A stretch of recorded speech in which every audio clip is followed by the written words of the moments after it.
name is Maurice Olson, and I'm the Director of Security and Compliance for Yugabyte. In this session, we're going to examine best practices for securing your YugabyteDB infrastructure to reduce risk. In this session, we're going to first talk about our approach to security using the defense in-depth concept. After that, we're going to dive into access control, encryption, risk and vulnerability management, file integrity monitoring, backup and restoration, and we're going to wrap up with auditing. And all of these concepts support our defense in-depth approach to securing our infrastructure. The defense in-depth approach to security is a methodology that uses a collection of security controls that are layered throughout our security program in such a way as to prevent security incidences from occurring through a failure of any single control. For sake of this presentation, we'll focus on the following security-based themes to fulfill our defense in-depth approach to securing your YugabyteDB infrastructure. Due to time constraints, the scope of this presentation is limited to the technical and administrative controls recommended to secure your production environment that is hosting your YugabyteDB infrastructure. Security concepts that include but are not limited to corporate security, physical security, secure software development, incident response, and other foundational and supporting security concepts should all be taken into consideration while implementing a holistic security program, but is ultimately beyond the scope of this presentation. Let's take a look at access control best practices first. For the scope of this presentation, we'll focus on two major aspects of access control: authentication and authorization. Let's start off with examining best practices for authentication, starting with multi-factor authentication, or MFA. MFA may be the single most important security control you can apply to user-based accounts in order to secure them. MFA is likely to be your saving grace should a set of credentials be compromised through social engineering attacks and the like. It can't be understated how important MFA is to securing your operating environment. Ensure all user accounts that have access to your production environment have MFA enabled, and this includes any root accounts that is assigned to your organization under a cloud service provider. MFA should be applied at every public internet gateway to your corporate and production environment. And finally, enforce a strong password policy that is in accordance with industry-accepted best practices and any regulatory requirements that your organization may be subject to. In the context of YugabyteDB, enable Scram SHA-256 for password storage. The default is MD5, and MD5 hashes are no longer considered a secure method for password storage. Use LDAP integrated authentication where appropriate to ensure users accessing YugabyteDB inherit your corporate password policy, and integrated authentication also allows you to centrally manage users accessing the Yugabyte platform. And finally, leverage host-based authentication in YugabyteDB to limit communication to the database environment through IP filtering.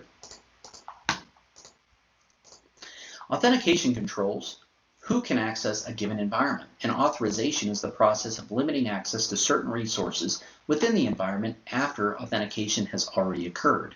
Use the principle of least privilege while creating and enforcing authorization policies. The principle of least privilege aims to ensure that users only have access to resources which are required based on their role. Segregation of duties and the principle of least privilege go hand in hand. Ensure that roles of the individuals that have access to production are properly scoped with the objective of minimizing users which have full access to your production environment. Consider rotation of duties wherever feasible. By rotating individual roles within your operations team, you may be able to prevent and/or capture fraudulent activities conducted by bad actors within your operations team. YugabyteDB supports role-based access, and you can create custom roles and associate users to those roles within YugabyteDB, which supports the principle of least privilege and segregation of duties. Next, we're going to examine encryption best practices, which include encrypting data at rest and encrypting data in transit. Data at rest encryption can be applied at multiple layers within a running information system, which includes disk encryption, volume encryption, field level encryption, etc. Depending on the type of data at rest encryption applied, will derive different levels of security.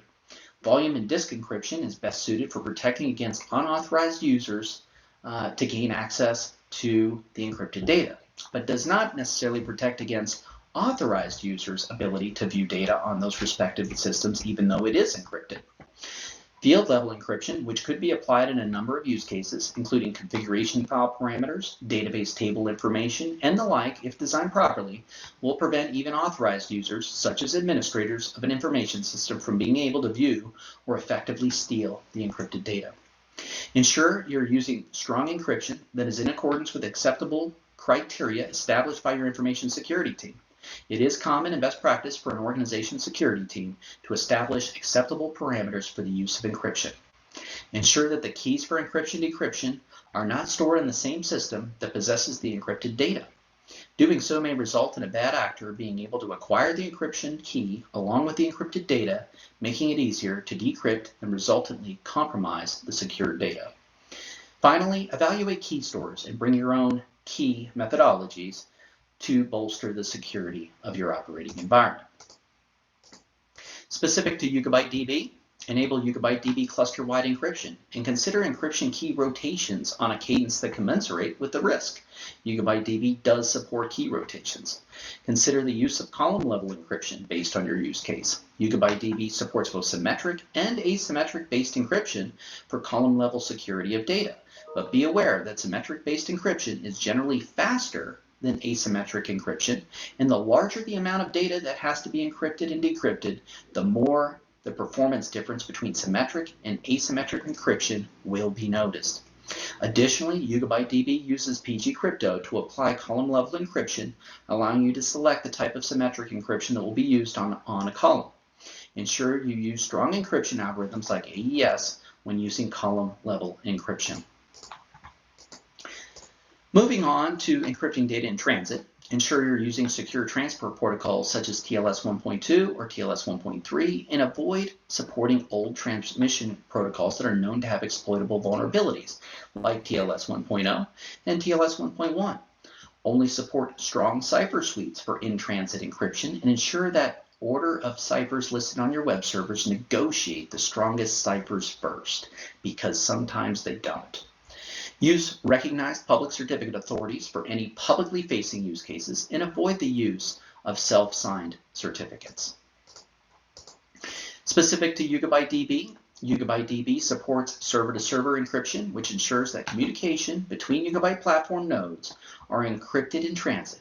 This level of encryption protects data communication that occurs within the boundaries of your security perimeter. Enable client-to-server encryption to ensure that communication between calling clients and the database backend is protected from unauthorized access and integrity threats. Next, let's focus on vulnerability and risk management best practices. Let's start with a brief overview of risk management general practices. Risk management is the process of identifying, assessing, and mitigating threats to a business and its assets. Risk management is foundational to the success of any vulnerability management program because it's through risk management that we measure the likelihood of a vulnerability being exploited, along with the level of impact incurred by the exploitation of that respective vulnerability. It's through risk management that we measure residual risk when compensating controls are introduced to lower the risk of a vulnerability if the vulnerability can't be completely eliminated. Now that we've defined the basic principles of evaluating risk, let's dive further into vulnerability management. Vulnerability management covers many different aspects of your production system. We're going to focus on three major categories: application vulnerability scanning, or AVS, asset vulnerability scanning, and external penetration testing. Applications that are used to connect to your YugabyteDB environment should be scanned for vulnerabilities as a part of your software development lifecycle. AVS scanning comes in many forms such as dynamic, static, and manual testing. Interactive application security testing is a newer concept and very effective at capturing vulnerabilities through scanning an application while the application is running. IAST can be used in conjunction with regression and QA testing versus static, dynamic, or manual testing, which is generally handled outside of the QA process. Ensure you're using adequate tooling to scan assets for vulnerabilities too. Make sure you're conducting authenticated scans against your assets wherever possible to capture additional vulnerabilities that can't be captured by surface testing or unauthenticated scans. Unauthenticated scans can detect missing security patches and bad configurations within a server asset, among other things. And finally, employ a third party to perform external perimeter testing and testing on your public-facing applications. Specific to the Yugabyte platform, and as part of Yugabyte's SDLC, we use a variety of third-party tooling to scan our applications for vulnerabilities, which includes open source software scanning, taking into account OSS licensing risks. Additionally, we employ a reputable third party to perform in-depth security testing, which includes application penetration testing, binary and runtime analysis, network and system pen testing, source code analysis, network protocol analysis, and threat modeling. Yugabyte's processes are compliant with the SOC 2 framework, which includes testing against the security, confidentiality, and availability trust service principles, and is audited by an external and reputable third party, so you can rest easy at night knowing that the products that you're using from Yugabyte are secured using industry-accepted best practices. Next, let's look at file integrity monitoring best practices. And first, what is file integrity monitoring?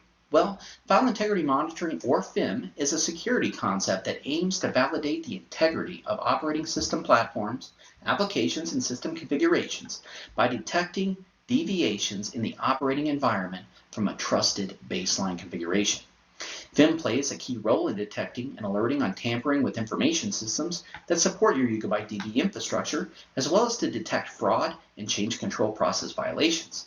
Check with your cloud service provider for out-of-the-box solutions that you can easily apply to your environment. Alternatively, and where technically feasible, you can also repave your environment on a set frequency. Repaving your operating environment on a frequent basis will reduce the risk that unwanted deviations in your operating environment cause negative impacts to your business. Although not as secure as using FIM, this is still a good compensating control which helps to reduce the risk in your environment. Backup and restoration best practices. Take the following tips into consideration while establishing your backup strategy. Frequency of backups should be sufficient to recover from backup integrity problems during restoration and in compliance with any regulatory and contractual requirements your organization may be subject to. Backups should be destroyed in accordance with any retention policies that your organization has established. Retaining backups beyond what is necessary generally introduces additional cost to the organization through storage and additional risk to the organization through events like a security breach. Use the ability to repave the information systems in your production environment wherever possible, instead of storing backups of those respective information systems to reduce costs and to avoid the reintroduction of malware into your environment through backup media should you be subject to such a security incident. Store your backups logically or physically separated from your operating environment. If your operating environment is the subject of a security incident or breach, you want to ensure your backups are safe from tampering, corruption, and deletion. The backup strategy is normally the main focus of an operations team, but your restoration capabilities are just as important. The ability to not be able to restore your backups in the event of a disaster is more than a real possibility. Test your restoration procedures on a cadence that commensurate with the risk associated with not being able to restore your data from backups. If the number of backups created and stored in your operating environment creates a situation where it's not technically feasible to test all backup restoration possibilities, consider at a minimum to test random restorations of backups, ensuring you test every major use case. Typically, it's not recommended to remove production data from your production environment, and this includes your backup data. Backup data is likely to contain sensitive or possibly even regulated data, and removing this data from your production environment, even to test your restoration strategy, can have dire consequences that include contractual and regulatory violations because your non-production environments may not have all the security measures in place to protect data of this nature, which you may be required to do as part of your regulatory or contractual requirements. Specific to Yugabyte, YugabyteDB supports single and multiple database backups, leveraging the YSQL dump and YSQL dump all commands. Additionally, YugabyteDB supports point-in-time recovery and backup snapshots. Review our documentation for additional information on how to implement backups in YugabyteDB, and I have listed that link in this slide for you. Finally, we're going to wrap up with auditing best practices. For your infrastructure, audit privileged access on a cadence that commensurate with the risk. Auditing of privileged accounts on a regular basis ensures that any failure that may occur in your access control procedures are captured and remediated in a timely manner. Your access control procedures should capture assigning permissions to new hires and terminating access for users that no longer have a business need to access the systems. And this could be because the user is no longer with the company or may have transitioned to a different role within your org. Audit access to any operating environment key stores. The use of key stores like Amazon KMS is recommended best practice, but securing these key stores and auditing access to the key stores is paramount. Remove any and all access to all users to the key stores, only allowing the account, like a system account, to have read permission to the keys.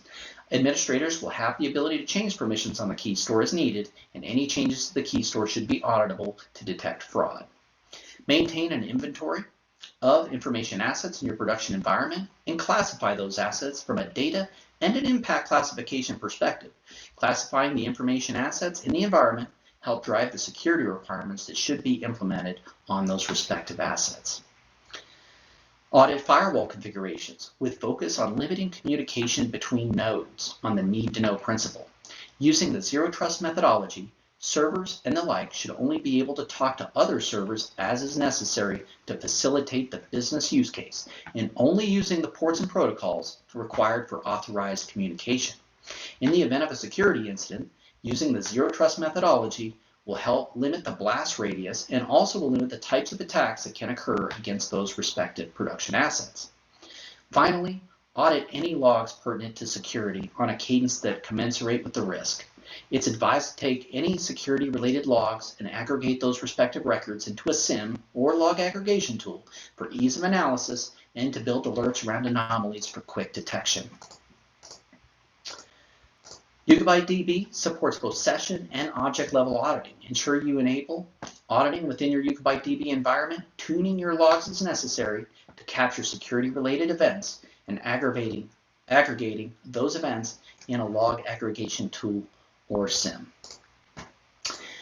That wraps up our presentation for bulletproofing your YugabyteDB infrastructure to reduce the risk. Thank you for attending.